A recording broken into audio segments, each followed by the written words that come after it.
ಇಲ್ಲ, ಬೇರೆ ಎಲ್ಲೋ ಉತ್ಸವಕ್ಕೆ ಬಂದಿದೆ ನಾವು ಬೀದರಲ್ಲಿ ಅಂತ ಅನಿಸ್ತಾ ಇದೆ. ಆ ಒಂದು ಕ್ರಿಯಾಶೀಲತೆ ಎಲ್ಲರಲ್ಲೂ ಎದ್ದು ಕಾಣ್ತಾ ಇದೆ. ಆ ಒಂದು ಉತ್ಸವದ ವಾತಾವರಣ ಎಲ್ಲರನ್ನು ಗಮನ ಸೆಳೀತಾ ಇದೆ. ಅದಕ್ಕೆ ನಾನು ಈ ಒಂದು ಹನುಮಾನ್ ಸಮಿತಿ ಏನು ಇದೆ ಅದಕ್ಕೆ ನಾನು ಹಾರ್ದಿಕವಾಗಿ ಅಭಿನಂದನೆಗಳನ್ನ ಸಲ್ಲಿಸ್ತೇನೆ. ಯಾಕಂದ್ರೆ ಈ ಒಂದು ದೊಡ್ಡ ಪ್ರಮಾಣದ ಕಾರ್ಯಕ್ರಮ ಆಗ್ಬೇಕಾಗಿತ್ತು ಅಂದ್ರೆ ಸುಮ್ಮನಲ್ಲ, ಎಲ್ಲರಿಗೂ ಒಂದು ಹಗಲಿರುಳು ಏನು ಶ್ರಮ ಪಟ್ಟು ಈ ಒಂದು ಕಾರ್ಯಕ್ರಮವನ್ನ ಬಹಳಷ್ಟು ವಿಜೃಂಭಣೆಯಿಂದ ಈ ಒಂದು ಕಾರ್ಯಕ್ರಮವನ್ನ ಆಯೋಜನೆ ಮಾಡಿದ್ದಾರೆ.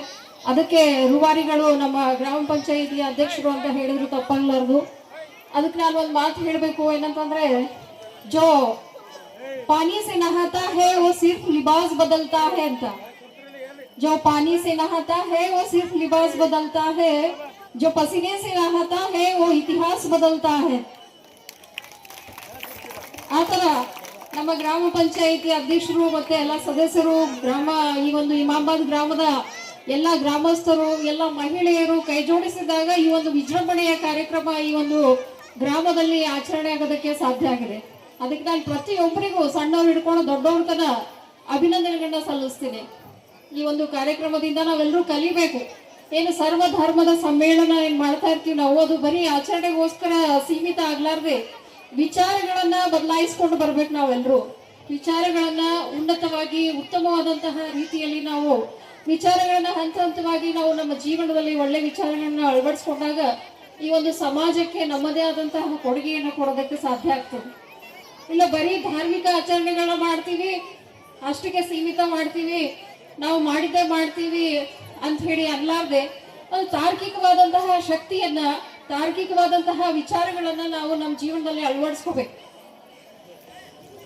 ಸ್ವಾತಂತ್ರ್ಯ ಒಂದು ಇಷ್ಟೆಲ್ಲ 75 ವರ್ಷಗಳಾಗ್ತಾ ಇದ್ದಾವೆ. ಸ್ವಾತಂತ್ರ್ಯವನ್ನ ನಾವು ಯಾವ ರೀತಿಯಾಗಿ ಉಳಿಸ್ಕೊಂಡು ಬರ್ತಾ ಇದೀವಿ, ಅದನ್ನ ಬೆಳೆಸ್ಕೊಂಡು ಹೋಗ್ತಾ ಇದೀವಿ, ನಮ್ಮ ಮಕ್ಕಳಿಗೆ ಯಾವ ರೀತಿಯಾಗಿ ಯಾವ ದಾರಿಯಲ್ಲಿ ನಾವು ಬುನಾದಿಯನ್ನ ಹಾಕಿ ಮಾರ್ಗದರ್ಶನವನ್ನ ನೀಡಿ ನಡೆಸ್ತಾ ಇದೀವಿ ಅನ್ನೋದು ಬಹಳಷ್ಟು ನಾವು ಆತ್ಮಾವಲೋಕನ ಮಾಡ್ಕೊಳ್ಬೇಕಾಗ್ತದೆ.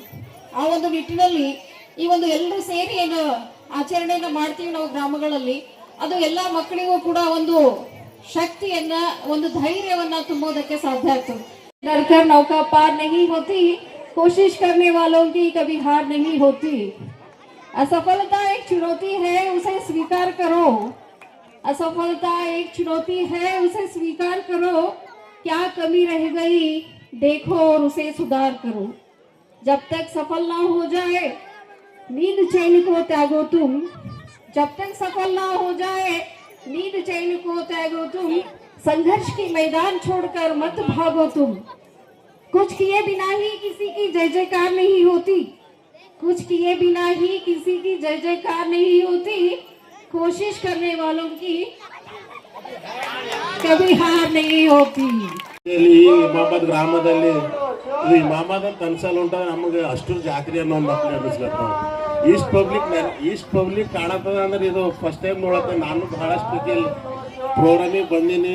ಗಣೇಶೋತ್ಸವಕ್ಕೆ ಮತ್ತು ಮೊನ್ನೆ ನಮ್ಮ ಬಸವ ಜಯಂತಿ ಭಾಳ ವಿಜೃಂಭಣೆಯಿಂದ ಆಚರಣೆ ಮಾಡಿದ್ರು ನಮ್ಮ ಮಲ್ಲಪ್ಪ ಟೇಕೋಳರ ಅಧ್ಯಕ್ಷತೆಯಲ್ಲಿ. ಒಳ್ಳೆ ಧಾರ್ಮಿಕ ಕಾರ್ಯಕ್ರಮಗಳು ಇಮಾಮಾಬಾದ್ ಹಳ್ಳಿಯಲ್ಲಿ ಆಗ್ಲತ್ತವಂತ ನಾ ಭಾಳ ಹೆಮ್ಮೆಯಿಂದ ಹೇಳಕ್ಕೆ ಇಷ್ಟಪಡ್ತೀನಿ. ಈ ಇವತ್ತಿನ ಸಂಜೆ ಸಮಯದಲ್ಲಿ ಈ ಹನುಮಾನ್ ಮಂದಿರ ಹಾಗೂ ಇಮಾಮಾಬಾದ್ ಗ್ರಾಮ ಈ ದೀಪಾಲಂಕಾರದಿಂದ ಇದಾಗ್ಲತ್ತದಂದ್ರೆ ಭಾಳ ಖುಷಿ ವ್ಯಕ್ತಪಡಿಸ್ತೀನಿ. ಈ ದೀಪೋತ್ಸವ ಆಗ್ಲತ್ತದ, ಇದಕ್ಕೆ ಕಾರಣ ನಮ್ಮದು ಗ್ರಾಮ ಪಂಚಾಯತ್ ಒಂದು ಭಾಗ ಅದಂತ ನಾನು ಹೇಳಕ್ಕೆ ಇಷ್ಟಪಡ್ತೀನಿ.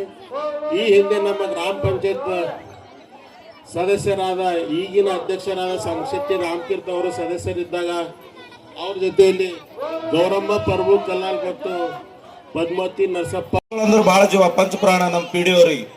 ಅವ್ರು ಬಿ ಅವ್ರ ತವ್ರ ಮನೇಲಿ ಮಾತು ಹೇಳ್ತಾರೆ. ಯಾವಾಗಾರ ಅವ್ರ ತವ್ರ ಮನ್ಯಾಗ ಅವ್ರಿಗೆ 80 ಎಕರೆ ಹೊಲದಂತ. 80 ಎಕರೆ ಹೊಲ ಅದ ಅಂತ ಖರೆ ಬಿ ಅವ್ರಿಗೆ ಹೊಲದಕ್ಕಿಂತ ಹೆಚ್ಚು ಅವ್ರ ಮಮ್ಮಿ ಪಪ್ಪ ಅಂತವ್ರ ಅವ್ರಿಗೆ ಪಂಚಪ್ರಾಣ ಅದ. ಬಹಳ ಸರ್ತಿ ಹೇಳ್ತಾರ. ಅವ್ರು ಬಹಳ ಶ್ರೀಮಂತ ಪಿಡಿಯವರ. ಸೊ ಅವರಿಗೆ ಕೂಡ ತುಂಬಾ ಧನ್ಯವಾದಗಳು ನಮ್ಮ ಗ್ರಾಮದ ವತಿಯಿಂದ ಮತ್ತು ಹನುಮಾನ್ ಕಮಿಟಿ ವತಿಯಿಂದ. ಅದೇ ರೀತಿಯಾಗಿ ಎಲ್ಲ ಗ್ರಾಮ ಪಂಚಾಯತ್ ಎಲ್ಲರಿಗೂ ವಂದನೆಗಳನ್ನು ತಿಳಿಸುತ್ತಾ ಮಾತಾಡ್ಲಕ್ಕ ಸಮಯ ಇಲ್ಲ. ಈ ಕೀರ್ತನ್ ಪ್ರಾರಂಭ ಆಗುತ್ತಂತ ಹೇಳಕ್ ಬಹಳಷ್ಟು ಮಾತುಗಳವ, ಆದ್ರೂ ಕೂಡ ಮಾತಾಡಕ್ ಸಮಯ ಇಲ್ಲ. ಕೀರ್ತನ್ ಚಾಲು ಆಯ್ತದ, ತಾವ್ ಯಾರು ಕೂಡ ಇಲ್ಲಿ ಹೋಗ್ಬಾರ್ದು. ಕೀರ್ತನ್ ಮುಗಿಸ್ಕೊಂಡು ಹೋಗ್ಬೇಕು. ನಾಳೆ ಬೆಳಗ್ಗೆ ಕಳಸಾರೋಹಣ ಇರ್ತದ. ಕಳಸಾರೋಹಣ ಸಮಯದಲ್ಲಿ ಎಲ್ಲರೂ ಮನೆಯಿಂದ ಒಂದು ಕಳಸ ನೀವು ಈ ಕಳಸ ಯಾರು ಇಸ್ಕೊಟ್ರ? ಎಲ್ಲ ಫಸ್ಟ್ ನೀವು ಇಸ್ಕೊಟ್ರಿ. ಇದು ಪೂರ ಕಂಪ್ಲೀಟ್ ಮಾಡೋ ಜವಾಬ್ದಾರಿ ನಿಮ್ದೇ ಅದ. ಸೊ ಮುಂಜಾನೆ ಒಂದು ಕಳಶ ಮತ್ತದ ಮೇಲೆ ಟೆಂಗು ಮತ್ತೊಂದು ಆರ್ತಿಗೆ ತಟ್ಟೆ ತಗೊಂಡು ಇಲ್ಲಿ ಹನುಮಾನ್ ಮಂದಿರ ಹತ್ತಿರ ತಾವೆಲ್ಲರೂ ನಾವು ಮುಂಜಾನೆ ಅಲೌನ್ಸ್ ಮಾಡೋದಕ್ಕಿಂತ ಮುಂಚೆನೆ ಇಲ್ಲಿ ಬಂದು ಆ ಕಳಶ ತಗೊಂಡು ನಮ್ಮ ಭವಾನಿ ಮಂದಿರಕ್ಕೆ ಹೋಗಿ ಅಲ್ಲಿ ಮೆರವಣಿಗೆ ಮುಖಾಂತರ ಭವಾನಿ ಮಂದಿರ ಹೋಗಿ ನಮ್ಮ ಊರ್ದ ಎಲ್ಲಾ ದೇವಸ್ಥಾನಗಳಿಗೆ ಹೋಗಿ ಇಲ್ಲಿ ಬಂದ ನಂತರ ನಂದಿ ಮೂರ್ತಿ ಪ್ರಾಣ ಪ್ರತಿಷ್ಠಾಪನೆ ಆಯ್ತದ. ಹೋಮ ಹವನ ಕಾರ್ಯಕ್ರಮಗಳು ನಡೀತಾವ. ಅದಾದ ನಂತರ ಕಳಶಾರೋಹಣ ನಡೀತದ. ಜೊತೆಗೆ ಪ್ರಸಾದದ ವ್ಯವಸ್ಥೆ ಇರ್ತದ. ಹಾಗಾಗಿ ಎಲ್ಲರೂ ಬಾರ್ ನಾವು ಅಲೌನ್ಸ್ ಮಾಡೋದಕ್ಕಿಂತ ಮೊದಲಾಗಿ ತಾವೆಲ್ಲರೂ ಬರ್ಬೇಕಂತೇಳಿ ಹೇಳುತ್ತಾ ಈ ವೇದಿಕೆ ಮೇಲಿದ್ದಂತ ಎಲ್ಲ ನಮ್ಮ ಜಾಂಪಾಡ್ ಗೌಡ್ರು ಮತ್ತೆ ಎಲ್ಲ ಬಂದಂತ ಎಲ್ಲ ಮಹಾನರಿಗೆ ಅನಂತ ಧನ್ಯವಾದಗಳನ್ನು ಹೇಳುತ್ತಾ